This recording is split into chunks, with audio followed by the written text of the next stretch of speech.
Good day, gentlemen. Welcome back to Accounting 121. In today's lecture we're looking into Chapter 2, which focuses on the recording process in accounting. Remember how we discussed that an accountant is engaged in performing three activities mainly: identifying, recording, and communicating economic events.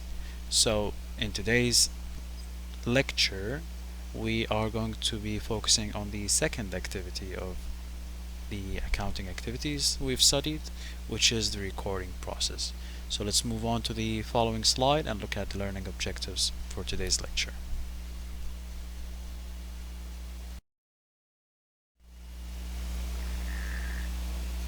In this lecture, we are going to focus on these following learning objectives. So first, I need you to understand and explain what an account is and how it helps in the recording process. Second, you need to define debits and credits and explain their use in the recording business transactions. Third, identify the basic steps in the recording process. Fourth, explain what a journal is and how it helps in the recording process. Fifth, explain what a ledger is and how it helps in the recording process. Sixth, we're going to explain what posting is and how it helps in the recording process. And finally, we're going to look into how to prepare a trial balance and explain its purposes.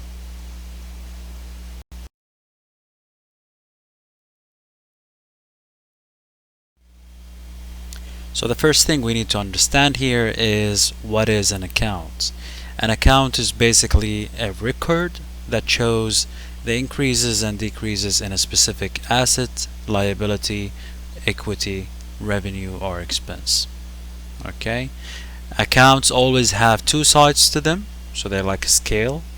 They have their left side, which in accounting we call the debit side, and they have their right side, which in accounting we call the credit side. Okay, here you have in front of you an illustration of what an account might look like. An account can be illustrated in a T account form, where you would have the account name on top, and as you can see on the left side you have the debit side, which we call it DR for short. Okay, and you have the credit, which is the right side, which we also can call CR for short.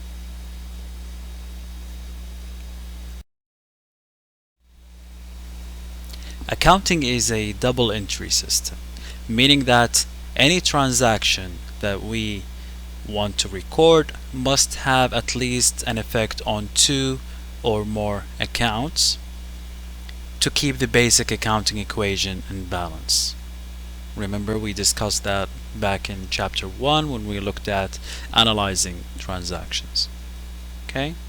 Then the recording is done by debiting at least one account and crediting another account. Okay? And in every case, the total debits must equal the total credits. So, for instance, if we debit the cash account $100, we must always credit another account $100. So if we, as an example, say that the owner have invested $100 in the business, remember back in chapter 1 we used to say this transaction would increase cash by $100 and would increase owner's capital by $100. Now, using the double entry system and replacing the terms increase and decrease by debits and credits, we will say that we need to debit the cash account $100 and we need to credit the owner's capital account $100. You're going to understand that further as we go along, but for now just understand that every transaction must affect at least two accounts, so it can affect more than two accounts, but the minimum is two. and we always need to at least debit one account and credit one account, and both the debited accounts and the credit accounts must equal each other, or the debit procedure and the credit procedure on both sides should always equal each other. After we finish our recording process, we going to end up with multiple accounts, and each account will have multiple entries within them due to different transactions. So eventually at the end we need to go back to each account and look at their balances. Let's assume this account in front of us is cash account, for example. So as you can see, we have three transactions that affected cash. The first transaction, number one, we received $10,000 cash. Second transaction, we have spent $3,000 cash, so we put it on the credit side. Okay, and then transaction number three, we received another $8,000. So eventually, as you can see, we have a total of $18,000 on the debit side and the total of $3,000 on the credit side. So what we do is we figure out the difference between those two sides, and the side that has the higher balance is going to be the debit side in this case, and the difference between the 18,000 and 3,000 is 15,000. So for this cash account example, we have a balance of $15,000 debit.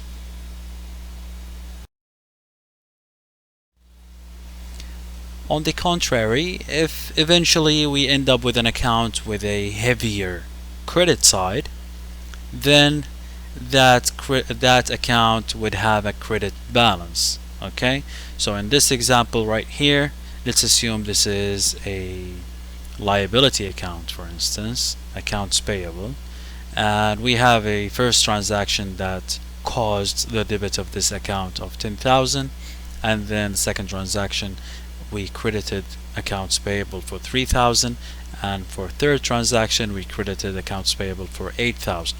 So in this case we have a total of 11,000 credit and 10,000 debit, and the difference between those two is 1,000, which goes into the favor of the credit side in this case. So we end up with a credit balance in this account of $1,000, which is the difference between the 11,000 and the 10,000. Different accounts have different debit and credit rules, and this causes different accounts to have different normal balances. So if we look at assets, for example, for assets the rule is to increase an asset by debiting the asset account and decrease the asset by crediting the asset account. This causes the normal balance of any asset account to be on the debit side. The normal balance is always on the increased side.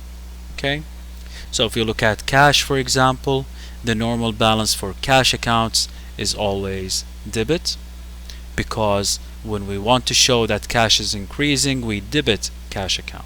So usually at the end of the financial period we're gonna end up with a heavier debit side than credit side in cash accounts, and this applies to all different assets.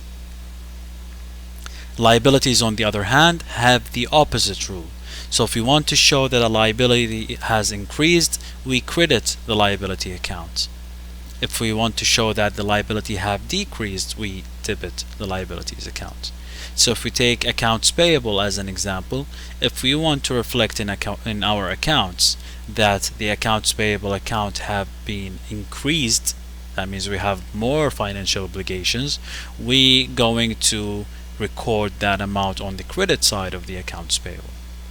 If we pay off some of our accounts payable and we want to show that our financial obligations have decreased, we are going to debit the accounts payable account. As a result, a liabilities account normally would have a credit normal balance.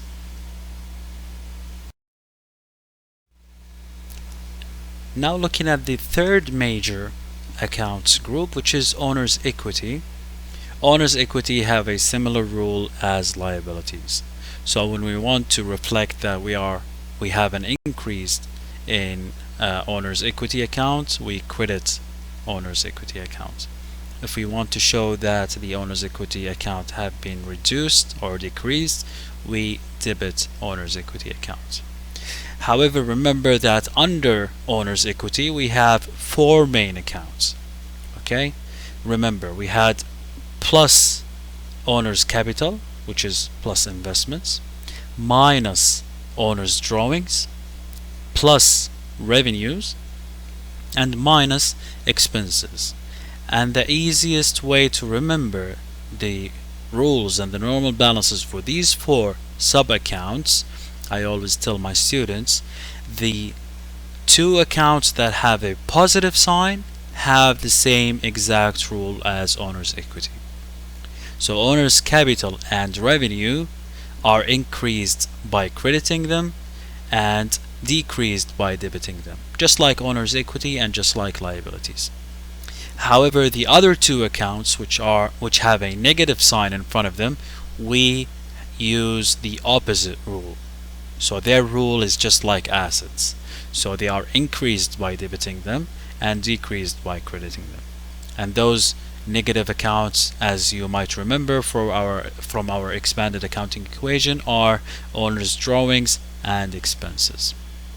So owner's drawings and expenses have a normal balance on the debit side, just like assets.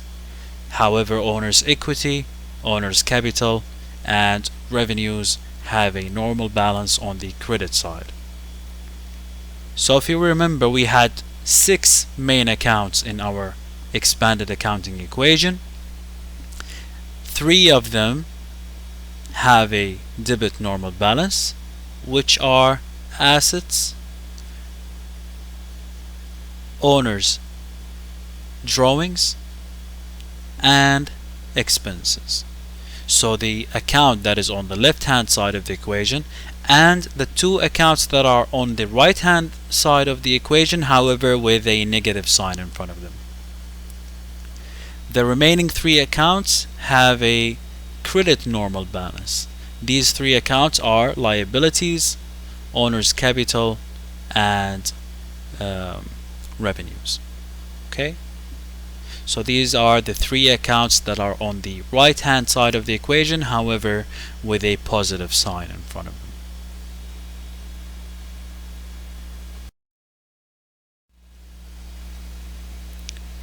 So just as I said before, you see here we have revenue and expense account, and since the purpose of earning revenue is to benefit the owner, so the higher the revenue, the more the owner's equity will become, if you guys remember that. And because of that, these 2 accounts have the same exact normal balance rule and debit and credit rule.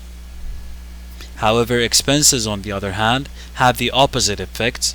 Expenses, the more expenses we have, the less the owner's equity share of the business or claim on the business going to be. And because of that, expenses have the opposite debit and credit rule. Effects of debits and credits on revenue accounts is the same as their effect on owner's capital, whereas the effects of debits and credits rules on expenses is the opposite of the owner's capital accounts.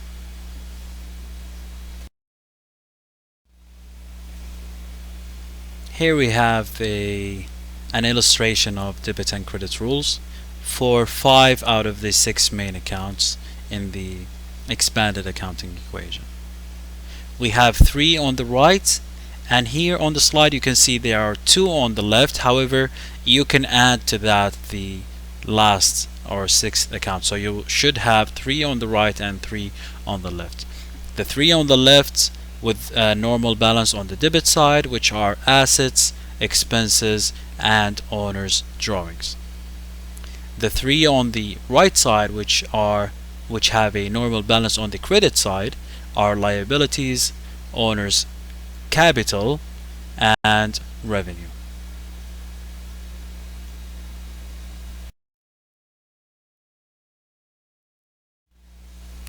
This slide shows exactly what we have mentioned before. However, in this slide, they're just trying to show you they've categorized the accounts here based on what financial report they should appear in.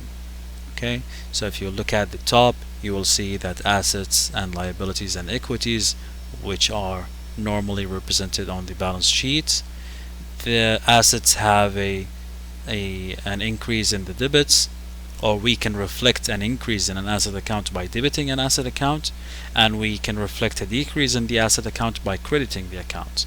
However, for liabilities and equities, we use the opposite, or they have the opposite debit and credit rule. In the income statement, however, as we've mentioned before, the main two accounts that are represented in the income statement, which are revenues and expenses. So revenues are decreased by debiting revenue accounts and increased by crediting them, whereas expenses have the exact rule as assets. So we increase expense accounts by debiting them, and we decrease expense accounts by crediting them. Don't worry if you find this confusing. You will feel much more comfortable the more you practice. You need to remember the expanded accounting equation, which is assets equals liabilities plus owner's capital minus owner's drawings plus revenues minus expenses. And based on that formula, you remember the debit and credit rule for assets, and owner's drawings and expenses have the same rule. So basically assets, which is the account that is alone on the left side, plus the two accounts that are on the right hand side of the equation, however with a negative sign in front of it. Okay, these three have the same rule. And then the other three, the remaining three, which are on the right side of the equation but with a plus sign, have the opposite rule.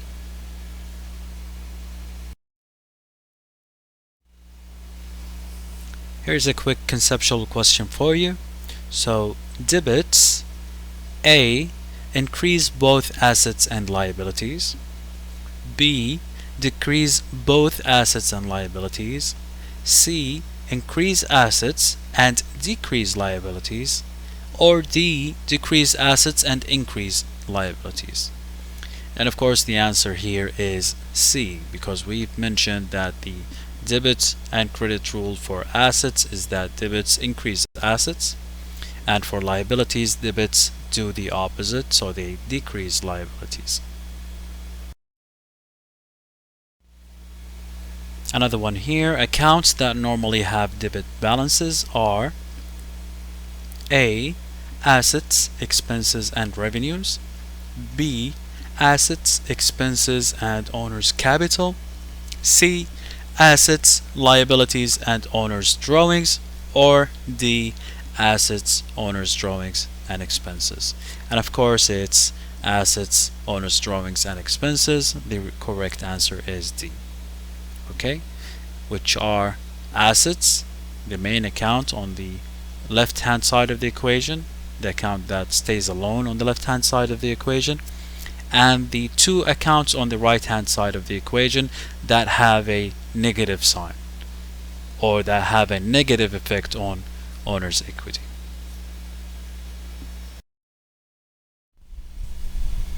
Here is a summary of the debit and credit rules, organized based on the accounting equation. So you can see the basic accounting equation on top, and then you see the expanded basic accounting equation underneath, and the debit and credit rules for each of these 6 main account types. The equation must be in balance after every transaction, just like we have learned before. So for every debit there must be a credit. Okay, I use a better way to make sure my students don't forget these debit and credit rules for the main 6 account types, and you will see that method in the following slide.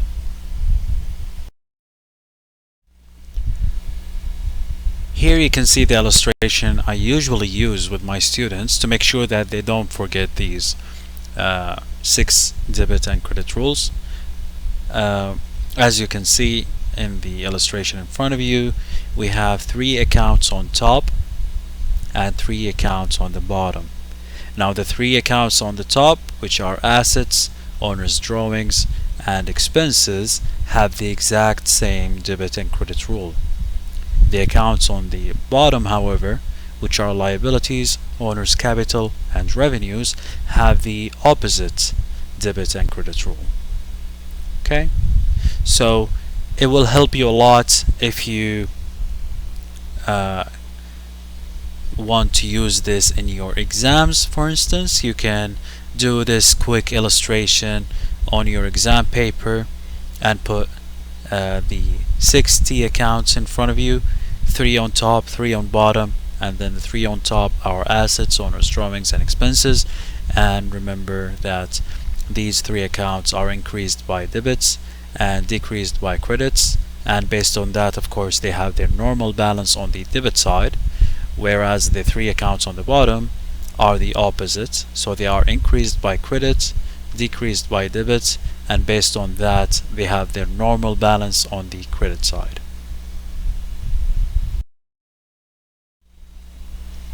Now, after we understood what is an account and the double entry system and the debit and credit rules for the 6 main accounts, we get into the steps in the recording process.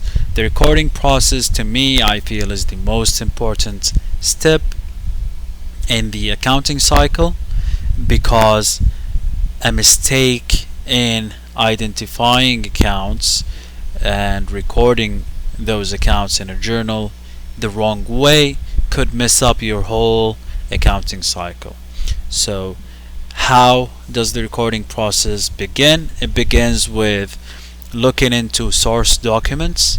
So an accountant always needs to rely on source documents when they want to record transactions, so you don't record anything from thin air. So if you have invoices, for example, bills, pay slips, checks, these kind of documents you use to analyze, and then from that you take that information and you start your recording process by entering the transaction in a journal, which is the most important step in the recording process.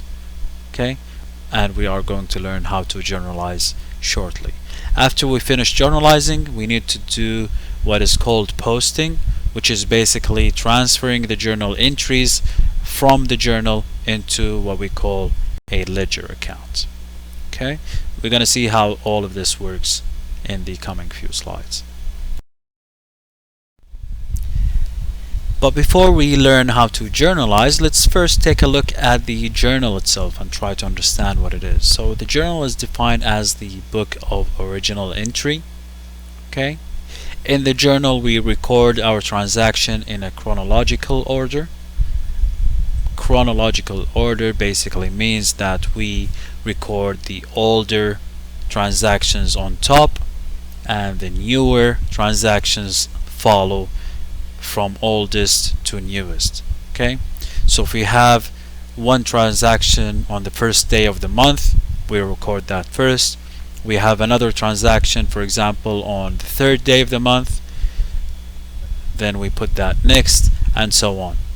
So you start at the top from the oldest date or the old dated transactions, and then you start going through one by one based on which one is the oldest one. How the journal helps the recording process: it discloses the complete effects of a transaction. So it shows it, or it reflects what accounts are affected by the transaction, how are these accounts affected, and based on that these accounts are debited or credited. Okay, it does provide a chronological record because we always record older transactions first. When we look at a journal, we should easily understand what happened first or what occurred first in the business and understand the situation from there. It helps to prevent or locate errors because the debit and credit amounts can be easily compared. We are always gonna at least have our transactions impact two accounts, and one of these accounts at least is going to be debited and at least one account is going to be credited. So we can easily cross-examine these two together to hopefully prevent any errors.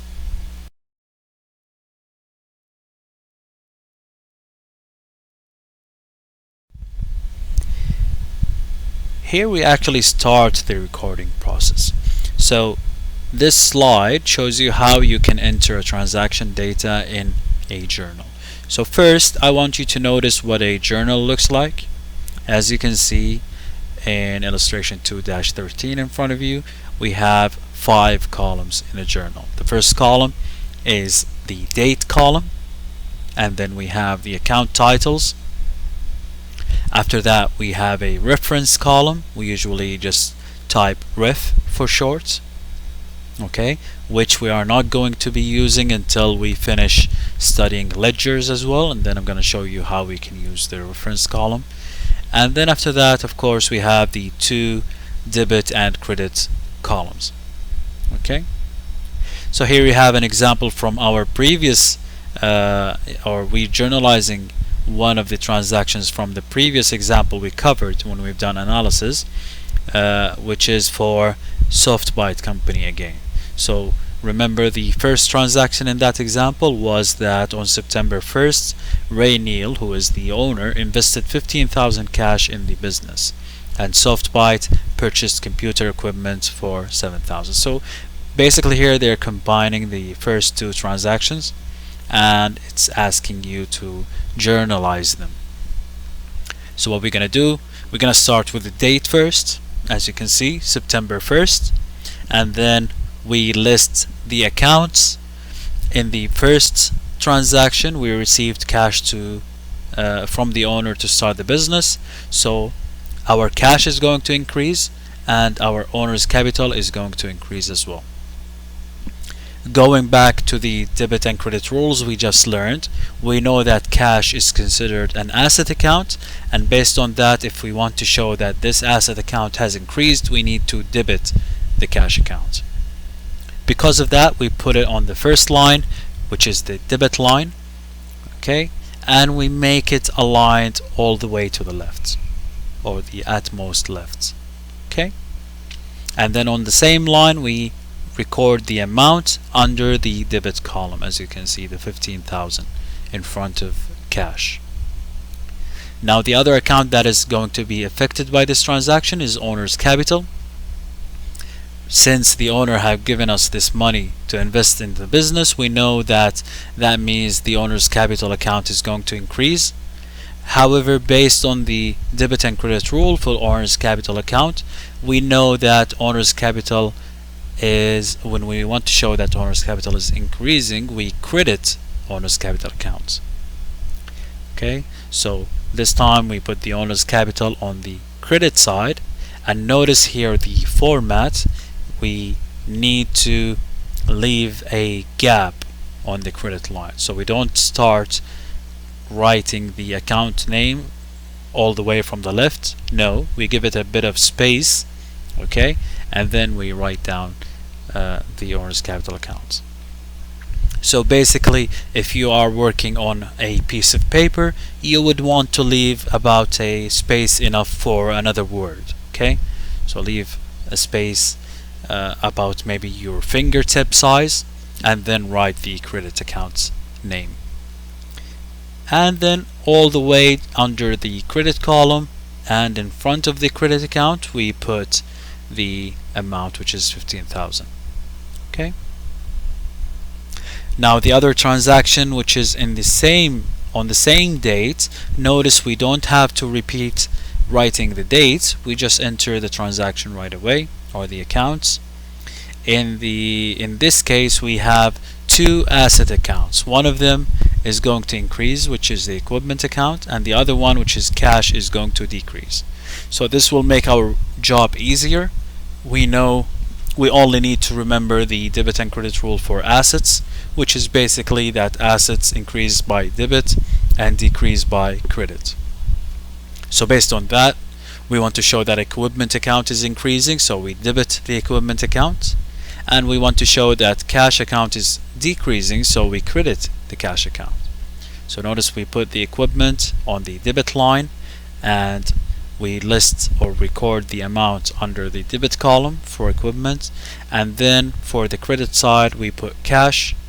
As we discussed earlier, we leave a space before that, and then we run all the way to the credit column and put the amount there.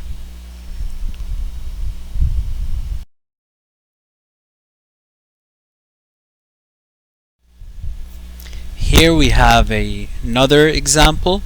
Notice on the previous slide, both our transactions only had two accounts.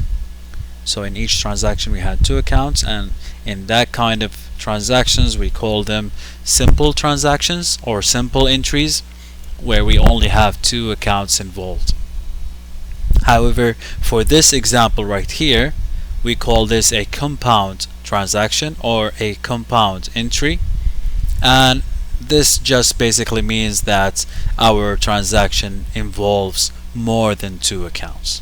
Okay, so on July 1st, Butler Company purchases a delivery truck costing $14,000.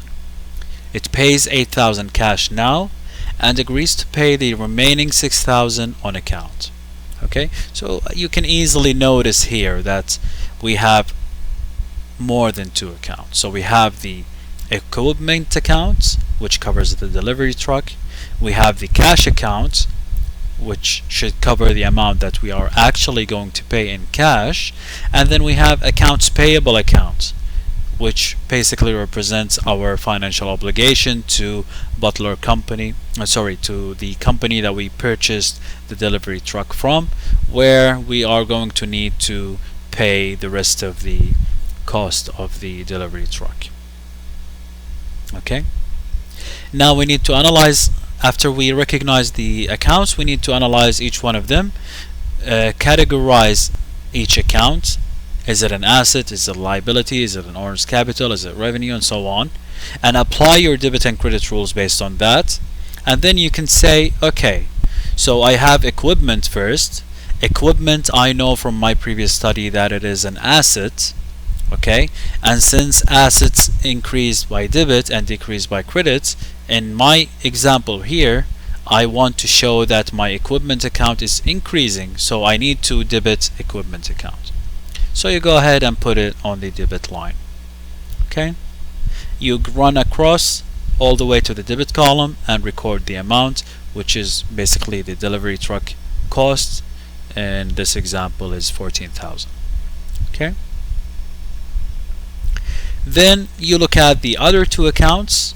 Cash is also an asset. However, in this case, my cash is going to be reduced because I'm going to pay cash, and because cash is an asset account, it increases by debit, decreases by credits, and in my example it's going to be decreasing, so I need to put cash on the credit line and run across to the credit column and put the amount, which is $8,000, that is going to be paid in cash. Okay. Final account is accounts payable. Accounts payable, as we know, is a liability account. Remember, each payable account is part of the liability family or the payable family, which all go under liabilities. So for liabilities, our debit and credit rule is the opposite. It increases by credit and decreases by debit. And since in this example our financial obligation is going to increase, or we want to show that our financial obligation or our liability is going to increase, so that means we are going to credit this account. So based on that, our accounts payable is increasing by $6,000, so we debit accounts we credit accounts payable by $6,000. A quick trick also to help you out, you need to always notice that the accounts that are going to be together on one side will always have lower value, where if you add both costs or both amounts together, you will get the amount of the third account. Okay, so notice here equipment is 14,000, alright, and cash is 8,000, accounts payable is 6,000. So just by looking quickly right like that and without even applying any debit and credit rules and analyzing and so on, I should automatically know that the two smallest amounts will be together and the large amount is going to be alone, because remember, we always need to have our debit exactly equal our credit side for every transaction. So in this case, I would automatically assume that cash and accounts payable are going to be together, since 6,000 plus 8,000 equals 14,000. Now we move on to the final step in the recording process, which is basically the ledger accounts. Okay, let us first understand what a ledger is. A general ledger basically is a group that contains the entire group of accounts maintained by a company, and each account would be broken down separately in its own ledger. So after we analyzed all the transactions of the business using source documents, we journalized them in the general journal. Okay, now we need to group each account together and list all the effects or all the changes that occurred to that account during the financial period in one unique table, or one unique ledger we call it. Okay, and based on that, we're going to have a unique ledger or a single ledger for each of the main accounts of the business. So we're going to have individual asset accounts. So for equipment, for example, you're going to have a separate ledger. For land, another ledger. Supplies, another ledger. And for cash, another unique separate ledger. The same thing applies for liabilities.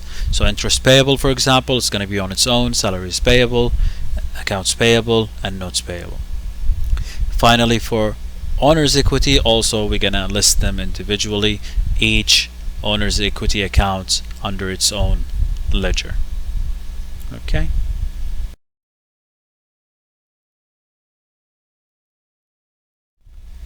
Now ledger accounts come into two formats, the T account and the standard form of account. Okay, the T account is usually just used for illustration purposes. So if we were in class and I'm using the whiteboard, for example, to explain something to you, I would usually just use the T account because it's kind of quicker and easier to differentiate between debits and credits.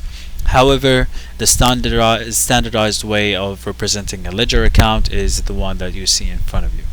Okay, it is also called the running balance ledger. Okay, in the format here you see, we almost have a similar representation of the general journal. However, here we have the date, and then we have explanation.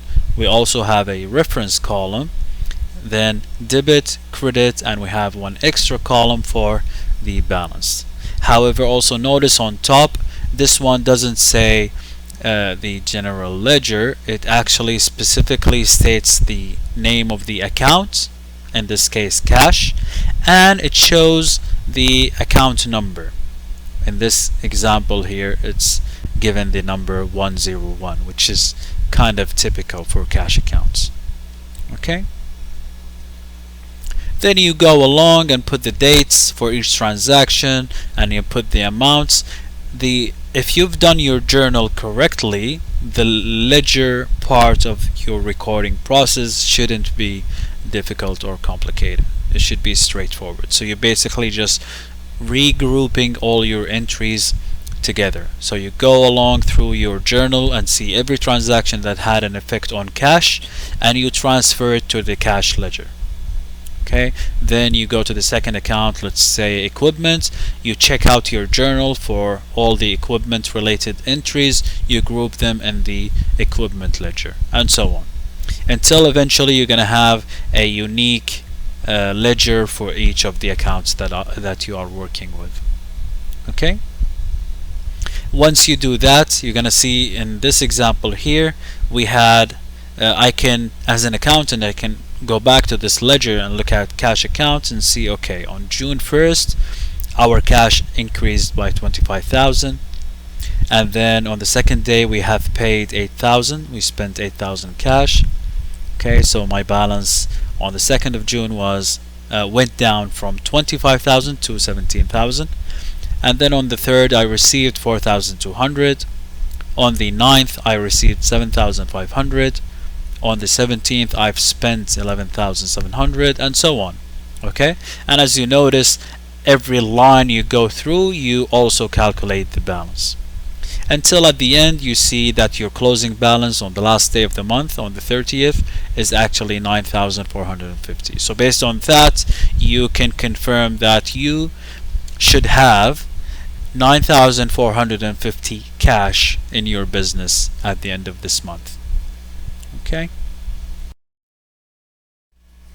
Now in this slide you can see a visual illustration of the posting process. Okay. As we say, the posting process is the process of transferring entries or amounts from the journal to the ledger accounts. I want you to pay attention to the steps. You have the dates first, and then second, this is where the reference columns come into play. As you notice, the reference of the entries in the journal would take you back to the reference of the entries in the ledger would take you back to the journal that the entry was taken from. So if it was taken from the journal page 1, it should say J1. If it was taken from the second page of the general journal, it would say J2. On the other hand, the reference on the general journal will reflect the account number. In this example here, the cash is given a number of 101. So you can see on its ledger it says cash and then number 101. And then after that we go back to the journal and go in front of each cash account and record that number in the reference column to show us that this account is the account number 101. The third one is transferring the amounts from the journal to the ledger. Notice also how the one journal entry that has two accounts, cash and owner's capital. So now we have two ledger accounts that relate to this transaction, or two ledger accounts that are affected because of this transaction: the cash ledger and the owner's capital ledger. Okay. The last step, which is 4, is to take the owner's capital account number, which is in this case 302, and add it back to the journal as well.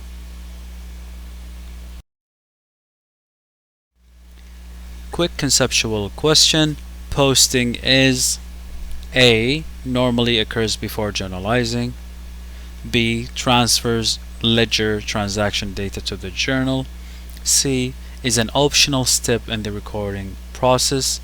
D. Transfers journal entries to the ledger account. Of course, A, B, and C are all wrong, and the correct answer is D. It's the process of transferring journal entries to ledger accounts. Now let's take a quick look at how do we give ledger accounts their numbers.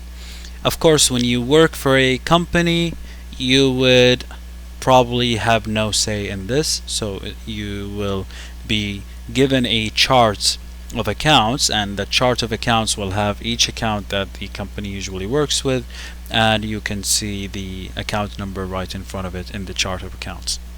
Okay.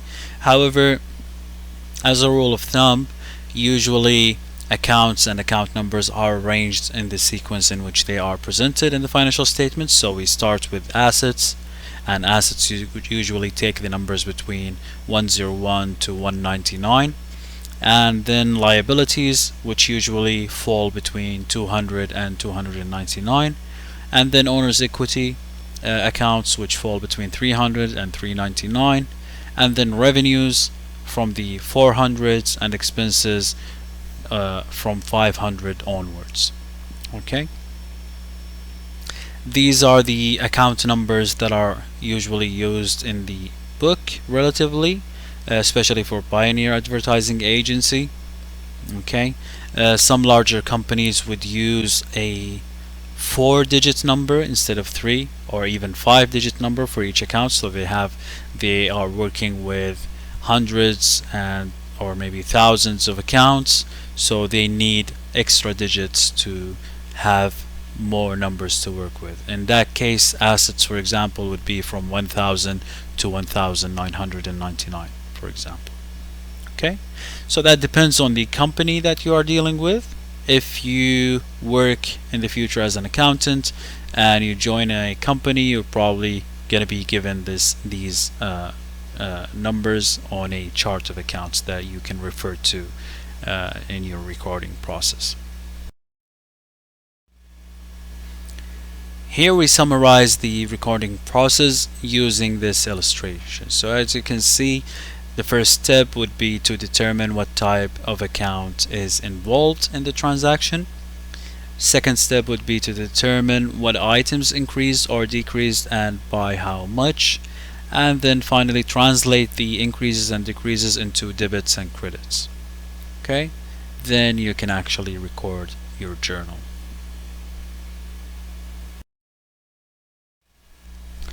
Let's apply this for an example transaction.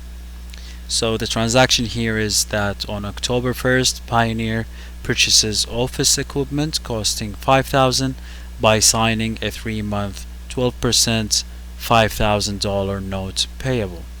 Okay? Our basic analysis in this case would be that the asset, which is equipment, will increase by $5,000, and the liability, which is in this case notes payable, should also increase by $5,000.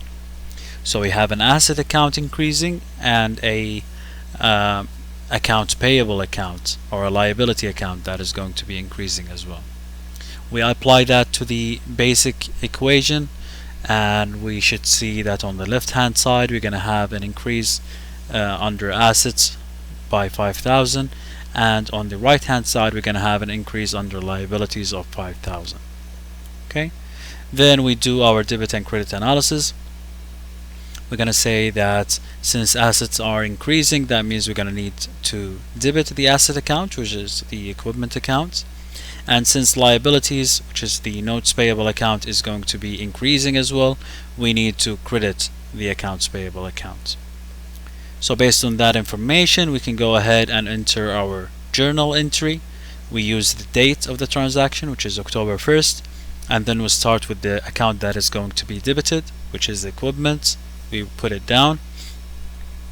We go ahead and enter its account number if we already know that number from our chart of accounts.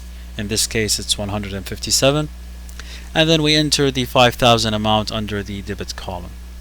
We go to the second line, we leave a gap as we discussed, or a small space, and then we enter the account that is going to be credited, which is notes payable in this case. We go to the reference column, we put its account number 200, and then we go to the credit column and enter the amount, which is 5,000. Okay, after that, to finish our recording process, we need to post this transaction. So to post this transaction, which involves two accounts, equipment and notes payable, we're going to need the ledger accounts for those two accounts. As you can see here, you have your equipment ledger account, and we debit that on that day of October 1st by 5,000.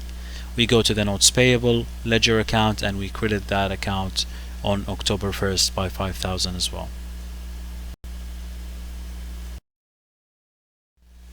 Here is another example that you can do on your own convenience. You can pause this slide and then do this transaction. However, don't worry too much about the account that is going to be credited, which is the unearned service revenue. We're going to look into this type of account in further detail later down the line when we discuss accruals and deferrals.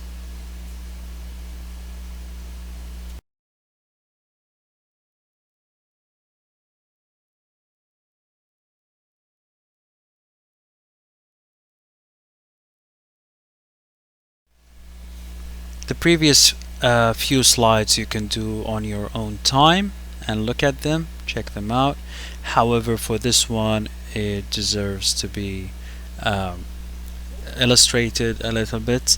If you notice here, for this specific transaction, we've done our basic analysis and then we stopped. The reason why, let's look at the transaction together to understand.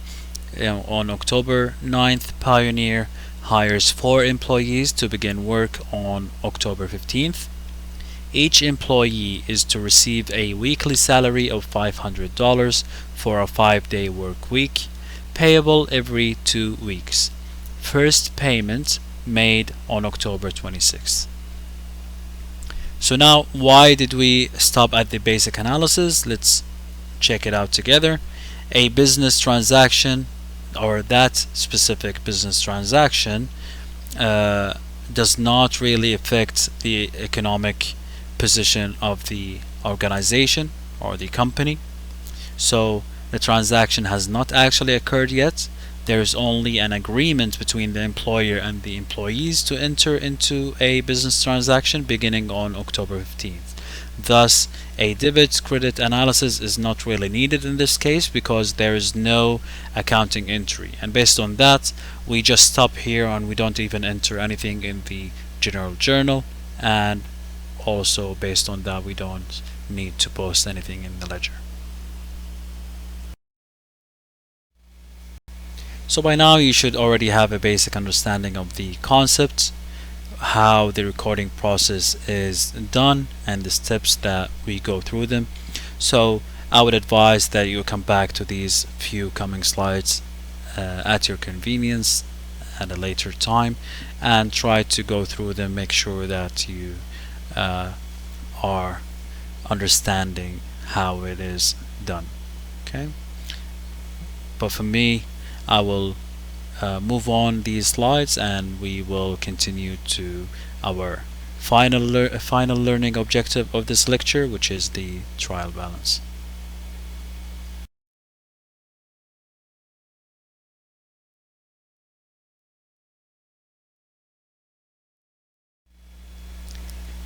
After we are done with our recording process, we come to this stage where we have a separate ledger account for each account, and depending on the size of the company or the length of the period, we would have maybe 20, 30, 40, 100, 200 accounts. Now what we need to do is that we need to bring all these together in what we call a trial balance. Okay, the illustration in front of you shows the trial balance for Pioneer Advertising Agency for the month of October 2012.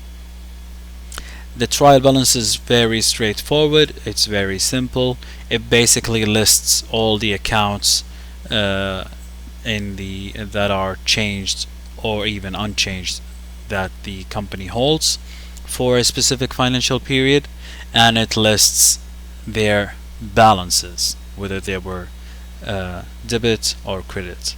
Okay, so based on the example that is illustrated in your textbook, at the end of the financial period, Pioneer Advertising Agency had a cash account of 15,200 debit, supplies of 2,500, prepaid insurance of 600. We're going to talk in further detail about prepaid expenses later on in the course.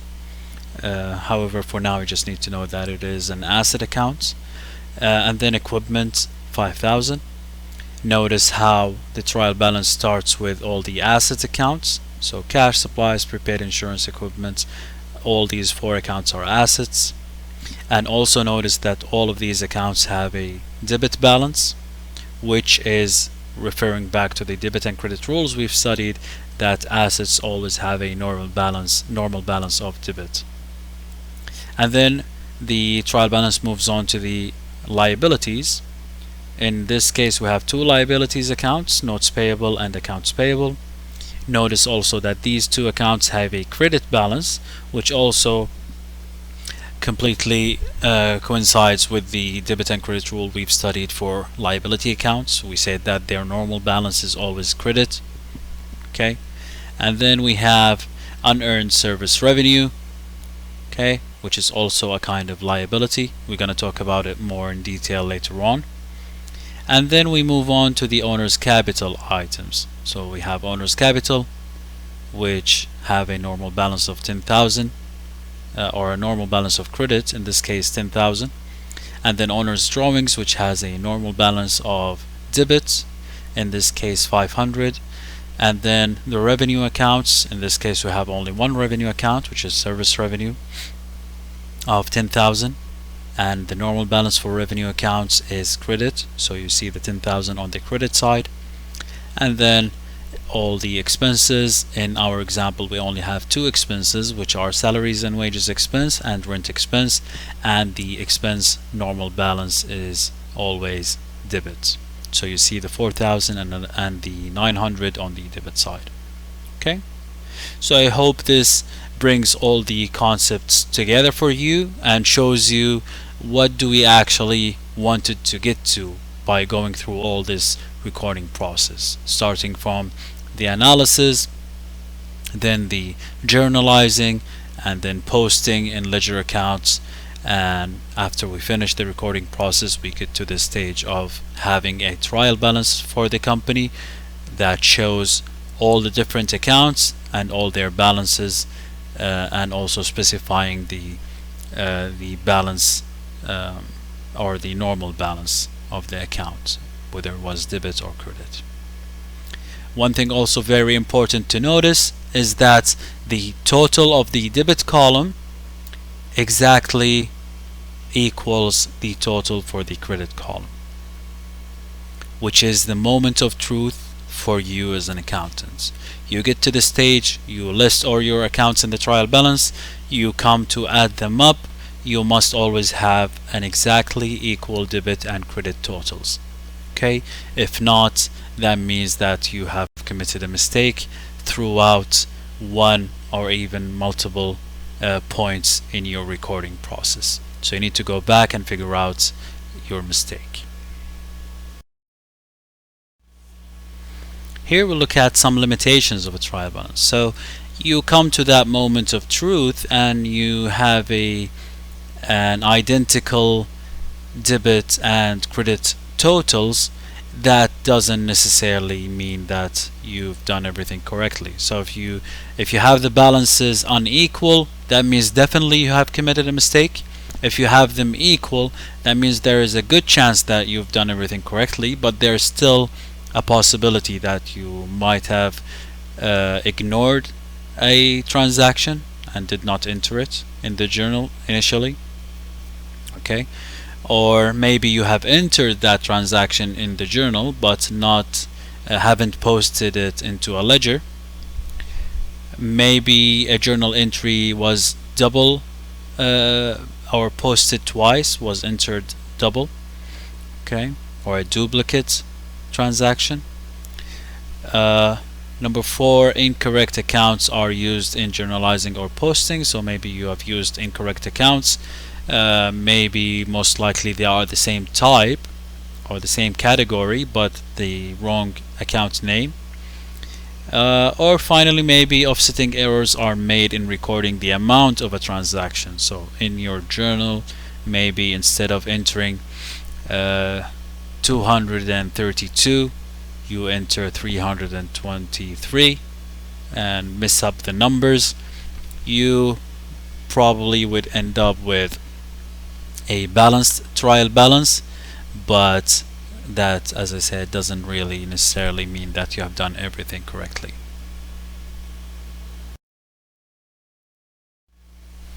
Here's a quick question for you. A trial balance will not balance if A, a correct journal entry is posted twice, B, the purchase of supplies on account is debited to supplies and credited to cash, C, a $100 cash drawing by the owner is debited to owner's drawings for $1,000 and credited to cash for $100. D, a $450 payment on account is debited to accounts payable for 45 So basically you drop the 0 and credited to cash for 45. Okay, so if you can see, A, B, and D are all wrong. You've committed something wrong, but in that case the trial balance will still balance. Okay, so that goes back to the limitations of trial balances. However, the one that would cause the trial balance not to actually balance at the end is C, because you've entered the debit account or different amounts for the debited account and the credited account. Okay, so the correct answer is C.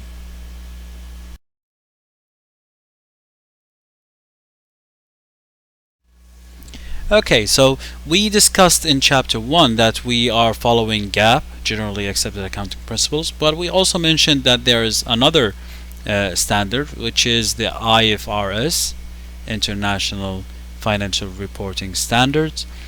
Both of these systems use the double entry system, so their transaction analysis is basically the same under both IFRS and GAAP, but different standards sometimes impact how transactions are recorded. Okay, so the rules for accounting for specific events sometimes differ across countries. So for example, European companies rely less on historical cost and more on fair value, and I think I might have mentioned that in the first lecture as well.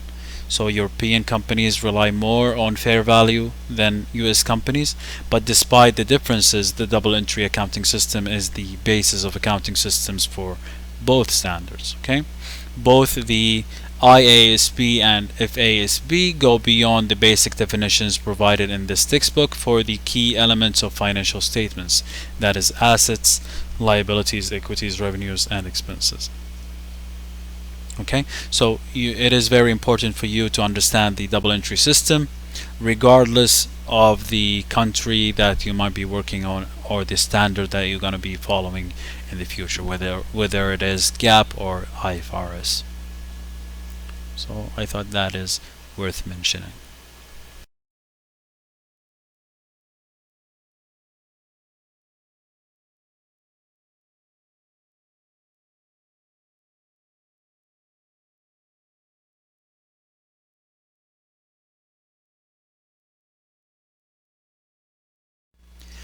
Another point worth mentioning is that the double entry system was created hundreds of years ago and it's not likely to change in the future, so it is worth understanding and studying even if you're not majored in accounting.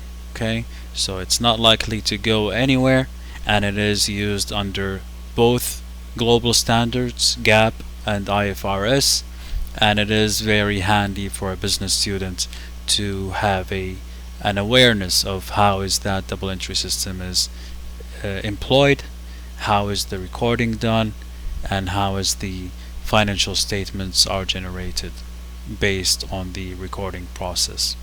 Okay, I wish you guys enjoyed today's lecture, and I would like to answer any questions that you may have, so please feel free to ask your questions before we end this lecture. Otherwise, thank you all for listening, and I'll see you in the next lecture.